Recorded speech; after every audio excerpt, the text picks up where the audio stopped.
Hello students, today we will do most important reaction for board examination, aldol condensation.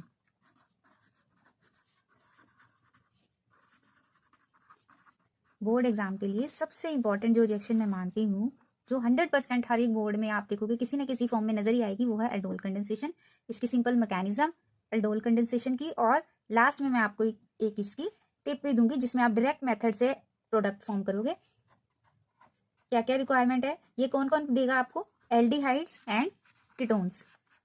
कौन से वाले aldehydes और ketones ये वाली रिएक्शन देते हैं, वो वाले एल्डिहाइड एंड कीटोन जिनके पास सिर्फ अल्फा हाइड्रोजन प्रेजेंट होता है। फॉर एग्जांपल ये मैंने लिखा है एसिड एल्डिहाइड, जिसके पास ये आपका कार्बोनिल कार्बन है, इसके साथ वाले कार्बन को बोलते हैं अल्फा। और इससे नेक्स्ट अगर आप देखेंगे तो उसके पास क्या होता है आपका, अगर मैं यहाँ पे एक और लिख दूं कार्बन, तो ये आपका हो जाएगा बीटा। ये क्या हो जाएगा आपका बीटा। तो अल्फा वाले पे ये रिएक्शन होती है, यानी कि इसमें किस पे होएगी, इस वाले पे। क्यों इसी वाले कार्बन पे वाले हाइड्रोजन पे होती है, ये हमारा कैसा है एसिडिक। ये कैसा है हमारा एसिडिक हाइड्रोजन है, मतलब इजीली रिमूव हो सकता है। और रिमूव होने पर एक हम एग्जांपल लेते हैं सिंपली, किसकी प्रेजेंस में होना है ये डाइल्यूट बेस। डाइल्यूट बेस जैसे सोडियम हाइड्रोक्साइड। सोडियम हाइड्रोक्साइड क्या करेगा, हमारा ये वाला एसिडिक हाइड्रोजन को जो प्रोटोन है वो ये यहाँ पे से रिलीज हो जाएगा, और हमारे पास क्या बच जाएगा, कार्बन आयन बच जाएगा। ये जो एक्टिव इंटरमीडिएट बना है ये फर्दर रिएक्ट करेगा दूसरे वाले जो हमारा स्पीसीज है एसिटाल्डिहाइड का, उसके साथ। क्यों, मीजोमेरिक इफेक्ट से ये एक्टिव हो जाएगा, ये वाला। तो ये वाला कार्बन जो इलेक्ट्रॉन डेफिशिएंट है उसको ये अप्रोच करेगा और उसके साथ रिएक्शन करके क्या बना लेगा आपका, ये बिल्कुल इसके सामने। मैंने ये CH3 ग्रुप इधर लिखा है और कार्बोनिल ग्रुप इसके सामने लिखा है, तो हमारा प्रोडक्ट क्या बन जाएगा, CH3C, ये वाले को मैं फर्स्ट लिख रही हूँ OH। अब इसके पास एक H रिमेनिंग है, यहाँ पे लिख दो, और ये CH3 इधर लिखा है, ये वाला एज इट इज इसके साथ यहाँ कंबाइन हो जाएगा, CH2COH। अब नेक्स्ट स्टेप में आपका -H2, एक H2 यहाँ से, इसको मैं ऐसे लिख लेती हूँ इस वाले को, और ये आपका एक H2O माइनस हो जाएगा। यहाँ पे आपके पास बच जाएगा CH3CH डबल बॉन्ड, एक H इसके पास भी बचा हुआ है, आपके पास एल्कीन बन जाएगी। क्लियर है सबको, दोबारा से देख लो। अल्फा जो हमारे एसिडिक हाइड्रोजन्स होते हैं एल्डिहाइड चाहे कीटोन में, उन्हीं के ऊपर in the presence of dilute sodium hydroxide ये रिएक्शन होती है। First one proton is liberated bye hydroxyl and यहाँ पे जो हमारा OH नेगेटिव है वो एक प्रोटोन ले लेता है, वो एक एक्टिव इंटरमीडिएट बन जाता है आपका कार्बन आयन, जो फर्दर दूसरे वाले एल्डिहाइड ग्रुप के साथ रिएक्ट करता है, ये एक्टिव हो जाता है, ये इलेक्ट्रॉन डेफिशिएंट है, यहाँ पे ये कार्बन आयन अटैक करता है, और मैंने ऐसे लिख दिया। तो ये आपका CH3COH और ये बीटा हाइड्रोक्सी एल्डिहाइड कंपाउंड बनता है। यहाँ पे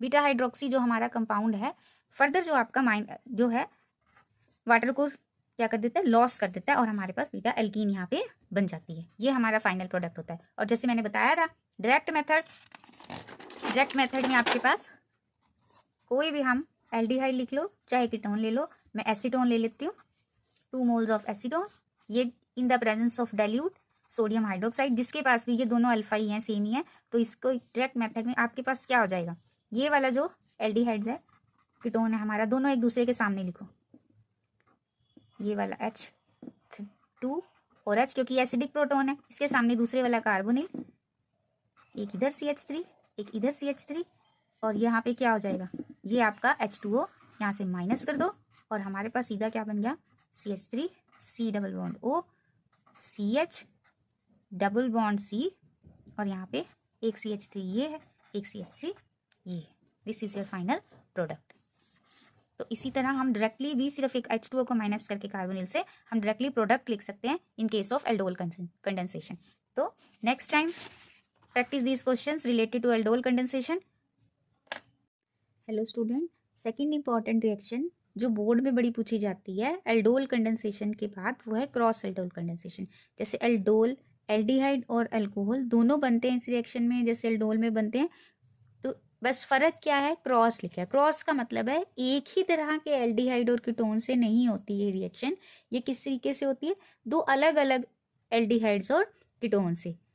जैसे, और कंडीशन वही है कि एक ना एक एल्डिहाइड के पास आपके पास अल्फा हाइड्रोजन जरूर होना चाहिए, और दूसरा आप हमेशा ऐसा एल्डिहाइड चूज करोगे जिसके पास अल्फा ना हो। ये हमने लिया है फॉर्मेल्डिहाइड जिसके पास अल्फा नहीं है, ये हमने एसिटल्डिहाइड लिया है जिसके पास अल्फा हाइड्रोजन है, अल्फा मतलब ये वाला। कार्बोनिल के साथ वाले कार्बन जिसके ऊपर हाइड्रोजन प्रेजेंट है वो अल्फा हाइड्रोजन होता है। तो ये हमें एल्डोल कंडेंसेशन के लिए लेना, एक एल्डिहाइड ऐसा लिया और एक हमने बिना अल्फा हाइड्रोजन के लिए। क्यों लिया ऐसे? अगर आप ऐसा नहीं करोगे तो आपको 4 कंपाउंड्स देखने को मिलेंगे, 4 कंपाउंड्स देगी यही रिएक्शन। अब in the presence of dilute NaOH क्या होगा? अल्फा हाइड्रोजन, ये वाला हाइड्रोजन हमारा रिमूव हो जाएगा बेस से और आपके पास एक कार्बन आयन बन जाएगा। एक हमारा कार्बोनिल ग्रुप वाला एल्डिहाइड बचा हुआ है, फॉर्मेल्डिहाइड, ये CH2 नेगेटिव COOH। ये क्या करेगा? जब ये मीजोमेरिक इफेक्ट से यहाँ पे ट्रांसफर होगा, ये वाला हाइड्राइड यहाँ पे अप्रोच करेगा और आपके पास कंपाउंड बन जाएगा CH और ये CH2 मैं इसके सामने लिख रही हूँ और दिस इज योर नेक्स्ट। अब नेक्स्ट में क्या होगा? ये वाला हमारा H2O माइनस हो जाएगा, माइनस H2O और आपके पास एक डबल बॉन्ड CH और ये बना आपका एल्डोल। ये एल्डिहाइड है और ये अल्कोहल है, ये आपका बीटा हाइड्रोक्सी कंपाउंड बना है, बीटा हाइड्रोक्सी एल्डिहाइड। समझ आ गई बात आपको? ये क्रॉस एल्डोल है, यानी 2 अलग अलग एल्डिहाइड से लेके हमने आपका कंपाउंड बनाया। और डायरेक्ट मेथड से पहले भी बताया है मैंने, डायरेक्ट मेथड से आपको क्या करना है? सिंपली ये हमारा कार्बोनिल वाला जिसके अंदर अल्फा हाइड्रोजन नहीं है, इसके सामने दूसरे वाला जिसके पास अल्फा हाइड्रोजन है, इस तरह आपने रखना है। ये H हमारा लिबरेट होने वाला और ये हमारा H2 इधर। तो हमारे पास क्या कंपाउंड बन जाएगा? CH2 double bond CH C double bond OH। ये हमारा डायरेक्ट मेथड हो गया और ये आपका विद मैकेनिज्म मैंने आपको समझा दिया। This is all about your cross aldol condensation. Aldol और क्रॉस एल्डोल से रिलेटेड ये क्वेश्चंस है। Please practice these questions and message me in the comment box. Thank you so much.